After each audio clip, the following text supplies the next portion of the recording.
but because I don't have that luxury today. But we have lots of other luxuries. We have lots of other luxuries, meaning this entire place. So my name is Richard Rogowski, and I am a sales associate with the Gary Lanham Group. I've been working with Gary since 2011 when he had his own brokerage, and rejoined his company in 2015 after he got bought by Coldwell Banker. So I've been with Coldwell Banker since 2015. I have worked with a lot of investors, and I've done my own investments. And so one of the niches that I found myself getting into was the whole area of vacation rentals. And it's something that increasingly I'm having investors ask me about.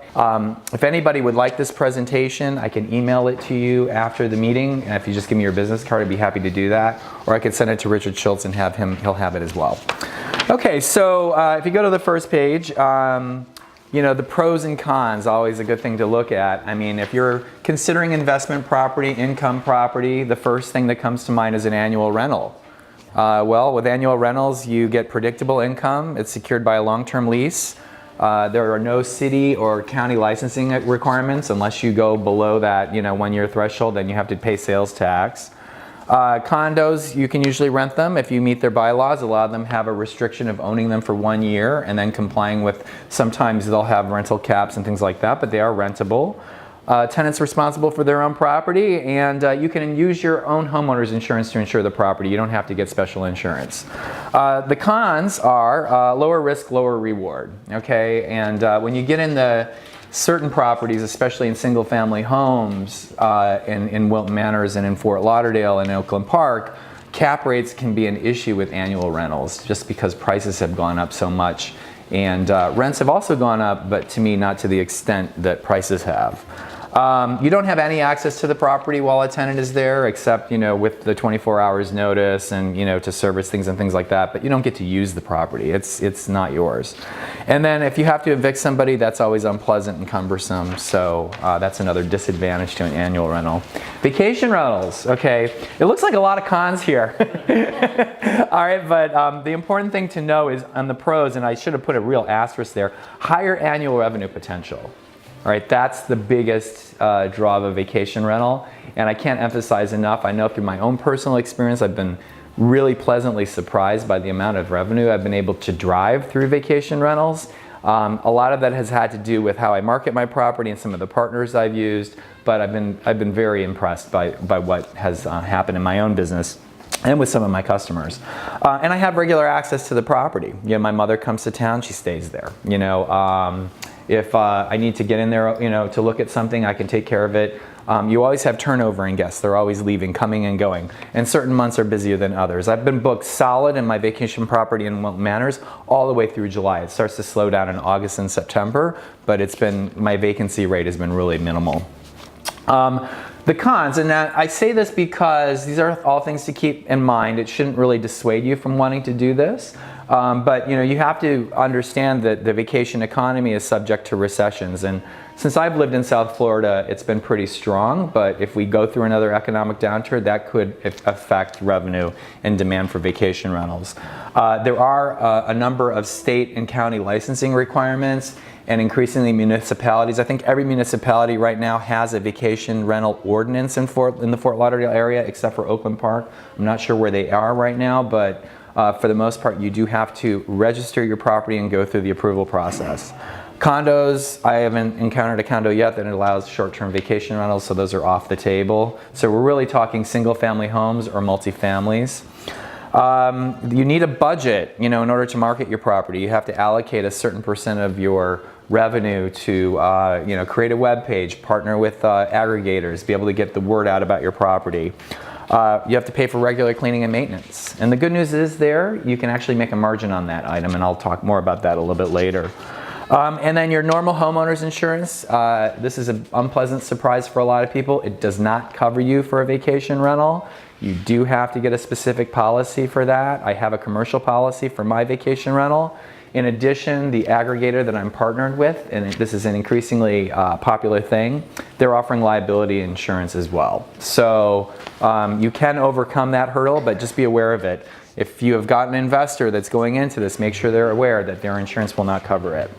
The other thing is the type of property, okay? Not every property works as a vacation rental. Has to have a pool, has to be in a good location, should be updated, should be in really good condition. Just buying any property won't necessarily work or won't get you the kind of revenue that you would need to be profitable. Okay, if you go to the next page, I talk a little bit about the regulatory requirements. It looks like a daunting list, but it is actually really doable. And if you have this kind of information, you can be a really useful resource to your clients who are investors who are looking at vacation rentals. The first thing that you have to do before anything is you have to go to the beeper and obtain a license for operating a transient public lodging establishment. Sounds a little bit sordid, but it is basically what the state requires you to have in order to operate a hotel or a motel. The Florida Department of Revenue, you want to sign up with them for sales tax. The sales tax in Florida is 6%, but then you also have to sign up with Broward County with their Tourist Development Division, and that's also now 6%. It just went up from 5%. So the total taxes that you're going to be paying on the revenue that you get from your vacation rental is going to be 12%. You have to do your city and local business tax registration. The county requires that, the city requires that. That's for any business, and it's a nominal fee. It's like $35 a year, I think, for Broward County, and then Fort Lauderdale, something along those lines. And then the city and local vacation rental permits. So this is where it gets a little bit, I wouldn't say onerous, but you do have to pay attention and allow enough time for this process to work itself through. You have to have all of these licenses and registrations, and then when you have that done, you can go to the city or municipality you're in and apply for a vacation rental permit. I have the distinction in Wilton Manors of being the very first property that did this, so I was kind of like their guinea pig. And as of, I think, last month when I did the Chamber of Commerce presentation, there were less than 60 properties that were registered with the city. Now, if you go into Verbo and you search on Wilton Manors, you get something like 2,000 properties. All right, so there are a lot of people that are not playing by the rules, okay? I wouldn't advise to do that, all right? And increasingly, I've been to a couple of the city commission hearings. Increasingly, the code enforcement issues that they're bringing up are vacation rental violations, okay? The other thing you have to be aware of is that if you have a vacation rental, your neighbors might not be so happy about it. They might report you, all right? So, and the fines can be pretty heavy, something like $200 a day in Wilton Manors. And I think in Fort Lauderdale, there are also, heavy fines. Not a horrible thing. I mean, if you get caught and you go through the process and get your permit, they usually waive those, but they do require you to get permitted. Probably the hardest thing about the approval process at the city level is they send out a building inspector, a code enforcement inspector, a fire inspector. Okay, so they look at your house top to bottom. It's almost like you're buying it again. And if they find unpermitted work, that's an issue. Okay, I had that with my property. I didn't even think about it, but the bathrooms were redone and there were no permits pulled for them. Now, I was able to go back and back permit it, and I worked with them and I got it done, but it was a hassle. So when you're looking at property to select for this purpose, make sure you do a little bit of research. If there was work done, that it was permitted, that there aren't any issues. Obvious things like additions that weren't permitted. If you look in the tax record and it says it's a 2-1, but it's a 3-2, big problem. I would never recommend putting something like that in the mix for a vacation rental. But if you've got some modifications on the inside, usually you can overcome those by working with the city. So once you're permitted and ready to go, what I did is you're going to want to partner, and you're going to want to make sure that your house is marketed on the major websites. The big ones are Verbo and HomeAway. HomeAway actually owns Verbo. Airbnb, but not so much for single family homes or vacation rentals. That tends to be a little bit more about renting a room or a smaller level type of thing. And then there are partner aggregators. I work with a company called Evolve Vacation Rental, and they're out of Colorado. And what they do is they are considered a premier property on Verbo and HomeAway. So they aggregate thousands of properties, and because they have so much, I guess, buying power, if you will, clout, their listings come to the top.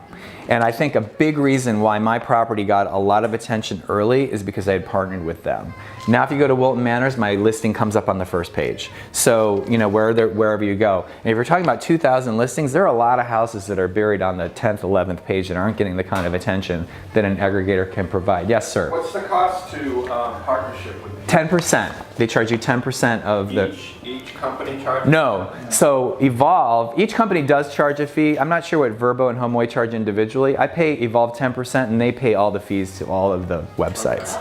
And they go out to Flipkey, Airbnb, Verbo, HomeAway. They have a list. There are a lot of smaller ones that don't come to mind. And then I independently do a couple on my own. I do a LGBT one called Mr. B&B, which I manage on my own. But there are about 6 or 7 out there that most people are going to. But Verbo and HomeAway, that's where you want to be. That's where 90% of your business is going to come from.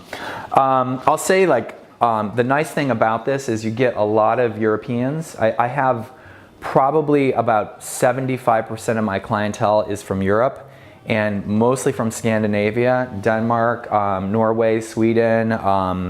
I have people there now from the Netherlands, and I have to say that the quality of the renters I'm getting by partnering with Evolve and the way I've done it has been phenomenal. My neighbors are all very happy. They have no problem. I have a neighbor next door that that loves meeting the guests, the new guests as they come through. I mean, think about it. It's like, usually they're complaining, And there are some times you have to be careful. I mean, if you get local bookings, that's one thing to be worried about. If somebody's booking with a phone number with a 954, always pays to call them up and find out what's going on. Why are you renting locally? Are you having a party? And I don't allow parties. I kind of say specifically in the description of my property to avoid problems with my neighbors and to avoid damage to the property. I had a situation one time where somebody booked with they had a local telephone number, out-of-state address. When I Googled the telephone number, it turned out to be an escort service. So they were gonna have like a little whorehouse for the weekend. And on top of it, they were booking with a stolen credit card. So you do have to be on top of it. I would say out of 100 bookings, maybe 2 or 3, you'd have to investigate. I had one that was my neighbor across the street. And he had a company, and he was flying all of his employees in from out of state, and they were going to have a little conference and a meeting at my house. And it worked out great. So, and of course, social media. The big currency in the vacation rental business are customer reviews. Okay, and I'll talk more about that as we get into this, but it really is important. Yes, Rob? Do you take a security deposit? So I don't take a security deposit, but Evolve, what they do is they're like a rent-a-car company, so they sell insurance. So that for $35, the guest buys a policy and it covers $3,000 of damage if it's done to the house. I've only had to use it once. And a lot of it was because my house, I had some mirrored doors and they kind of swung, they were closet doors. And there were children staying there and one of the doors cracked and I had to file a claim. And when I did that, it was immediate. I got my money right away. So nothing big, but you want to make sure that you're covered for liability. That's the big one. And a lot of people don't put the house in their name. I haven't done that. I always like to say, take my advice, I'm not using it. Because putting your house into an LLC is probably the way to go. The issue there is with your loan, you got to be careful because if you turn it into an LLC, your lender may not be so happy about that. So research that. I'm sales manager for quite a few communities in Orlando, vacation homes. And that was something, Jason, in Orlando, okay, whenever anybody purchased a home, first of all, our biggest thing was to use our banks here, mortgages here, because if they're from New Jersey, they do not understand vacation homes.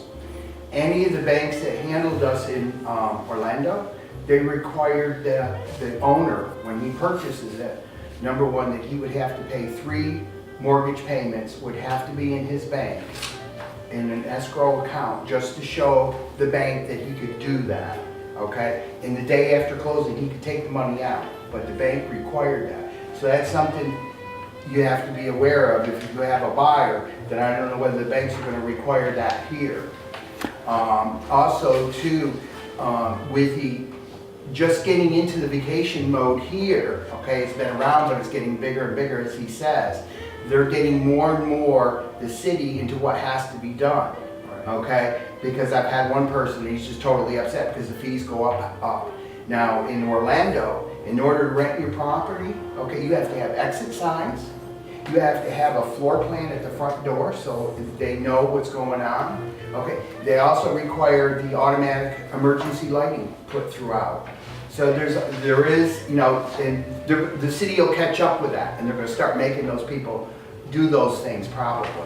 So, you know, there is entail, and like in Orlando, if they don't pay their taxes, they put a big orange sticker on their garage door or their front door. So now if you're renting it, you go there, you see that he didn't pay the tax and he just charged you. Yeah. So the good news is when you, and those are all really good points. For is a rental when your client is working. I've done, like he says, a lot of UK people, they buy them because in the UK they get 26 days paid vacation the first year. Yeah. And all they get is rain, so they'll always come over here.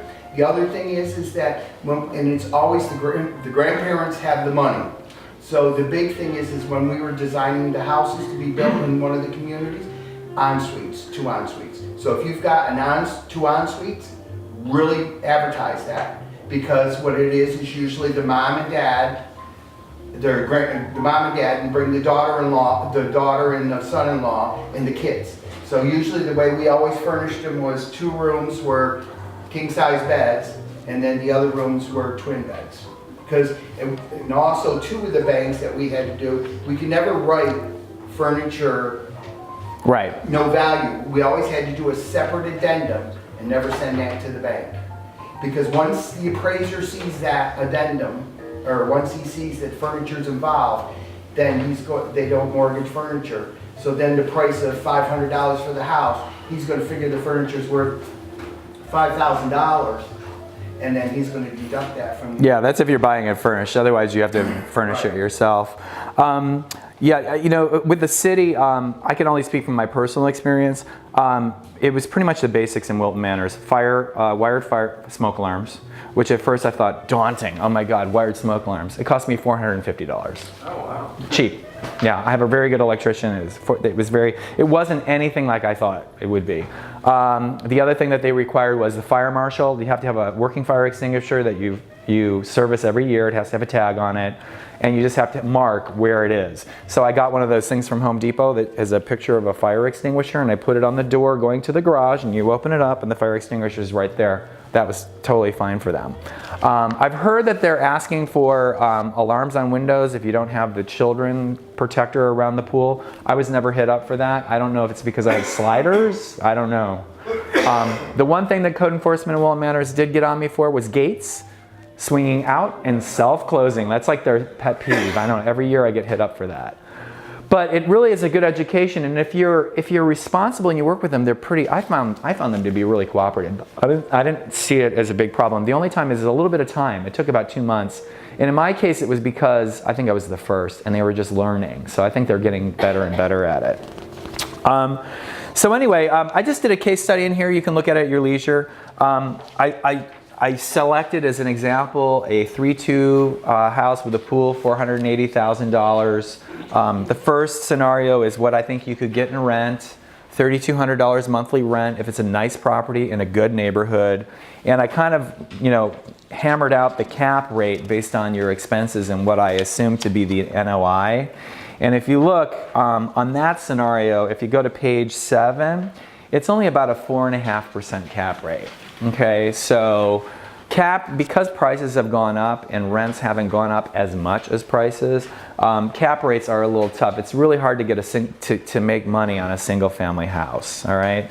But if you've got somebody that wants, you know, they're a part-time resident, they want to consider a vacation rental, maybe they're retired and they're willing to do a little bit of the work themselves, it's really a great thing. So if you go to the next page, the same scenario is that 3-bedroom, 2-bath. The big thing here is the $84,000 a year in revenue. That is real, okay? Mine is gonna come up, I'm gonna hit very close to that number this year. And I based it on 75% occupancy, which the city is now reporting like 77, and I've got the appendix in the back to show those stats.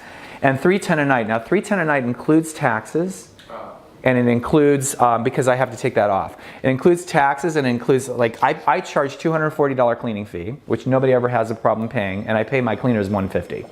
So I make money, I make $90 on the cleaning fee. $240 for each? One time fee. If they want a special cleaning, I'll do it at cost. Like if they're here for 2 weeks, I'll do a cleaning for them at cost. It's not a problem. but it's at their request. I don't advertise it. The taxes I charge, like Evolve charges them the 12%. So if you back out all those charges, the rate is like $255 a night, which is for an average is really like very manageable. And for a single family house, if you think about it, family of 6, $255 a night. I mean, how many hotel rooms would you have to get in Fort Lauderdale? And even in low season, you're talking at least $220, $230 a night. So it's a really economical value.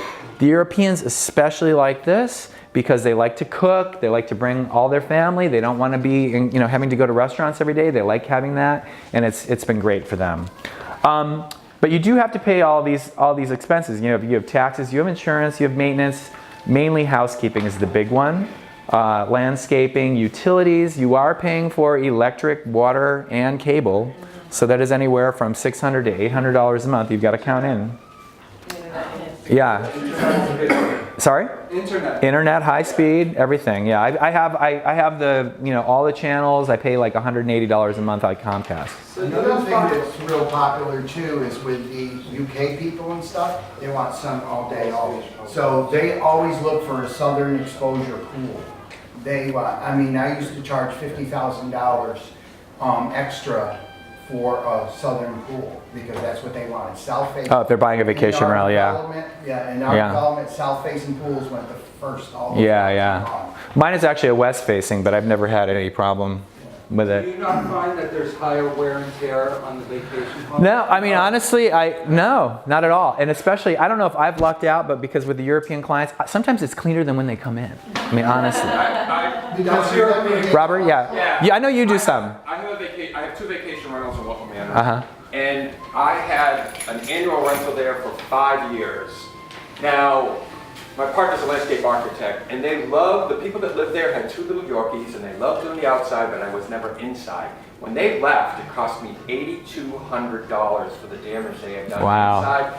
And on the vacation rental aspect of it, when people leave, the cleaning crew comes in and cleans everything. Yeah. It's like a new house. Yeah. And there's no, there's a little bit of nicks here on the baseboards, luggage and stuff, but it's pristine, and it smells, it looked. So it's like a new house every time you go in. It's very important to select a very good cleaner. Right. That's important. If any of you want to do this, I'm sure you. And a property management. The problem is property management. Yeah. Now, you're here and you're here, okay? But the property management in the UK, the biggest problem is they're over there. And a guest comes and finds out that the property management never cleans the pool until a guest comes. They turn around and charge the owner to straighten the pool out. And there was no way. Yeah, it's very important. It wasn't working. I'm sure you have contacts. I have some great leads for property management. I need your electrician. Okay, absolutely, yes. Robert Fontella, Illumination Electric, I'll give it to you. I've got some great leads it's very important that, so we all talk about our networks. We all know inspectors, we know insurance people, we know mortgage people. Expand your network. Start getting to know, contractors, electricians, plumbers, people that you can count on. The thing about vacation rentals is I had a home warranty. Okay, it didn't work because home warranty is you file the claim in 24 hours, somebody calls you, and then in like another 12 to 24 hours they come out, and then they have to order a part, and then it's another. It doesn't work for vacation rental. You need to fix it right away. So you need to have direct lines to contractors that will be out at your house to take care of the pool, to take care of the AC. Those are the 2 big ones that will, immediately. Because they're only here for a week. I mean, by the time they finish up with the repair, the whole stay can be done. I always say to my customers, put up your own internet and watch it. Okay, you'll get clients that way. You gotta pay for everyone to get you somebody. And then while you're here, you find an electrician that you're happy with and everything, and you can call and make all those calls yourself. Because management's gonna charge you 15% on top of anything that electrician charges, anything like that. So I have a great property manager who just charges me a flat fee. He charges me a monthly retainer, and I pay a flat fee for each check-in, and it ends up being really, yeah, there you go. If you're a realtor and you're considering investing on your own, this is a great thing. So anyway, if you do, and I'll let you, if you have any questions about these numbers, feel free to reach out to me and I will send this out like I said. But you can see the cap rate here is 7% if you go to page 9. Okay, so we're talking almost double the cap rate if you do it right. All right, and access to the property. And you know, wear and tear, it's funny, the biggest wear and tear like I get are broken dishes. Well, I got the dishes that you can actually, they're ceramic, but you can throw them on the floor and they don't crack. But I lose a lot of wine glasses, but that's just, you know, that's easy. I mean, I go to Target and I buy a box of wine glasses. It costs me $11, you know. My property manager kind of like shoos me away because I'm a little too involved, but you know, that's just me, you know, and I live 5 minutes from the property. For an absentee owner, it's very important to have a good relationship. I agree with you. Because I mean, one of the houses that I know, their management company was charging 10% of every income that they got in. Yeah. No matter how the rental came through, Airbnb or whatever, he still charged 10% on top of it. That's a pretty high rate. Rented, yeah. Yeah. He rented the place for $1,000 or $10,000 for 1 month. That's a lot of money for a management company that doesn't do. Yeah. I have a guy from Canada coming down. Now what I do is a little sneaky, okay? I get long-term renters and I'm like, come to me direct next time and I'll give you a little bit of a break. That's what I say. You put a book, you ask them to write a thing and tell them you give them 5% off if they read book with you. So, you know, if you go to the very last page before the appendix, page 10, kind of sums it up. You know, for single family homes and multi-family homes, this is definitely a strategy you should consider for investment property. You did get a higher income and a higher rate of return. You have regular access to the property. And like I said, it's perfect for somebody who's semi-retired, retired, whatever, if they want to be involved in it. It's actually fun. I actually enjoy it. I mean, How much time do you spend on the property? I'd say about, depending on how booked I am, maybe 3 or 4 hours a week. I'm a little unusual. I do my own pool cleaning because I'm really fastidious. I want the pool to be perfect. Like I find a lot of pool companies don't. I'm looking for a pool person, but about 3 or 4 hours a week. Nothing big. My concierge guy works a lot more than I do. Yes. So you have a property manager. Yeah. That you spend a lot of time on this. So Well, that's my choice. I mean, because what does the property manager? and they'll do anything. Yeah. They will do anything. Yeah. They'll- They're usually custom tailored. Yeah, your needs. They're gonna do, they should do the walkthrough to make sure that Right. nothing is damaged before the deposit is released.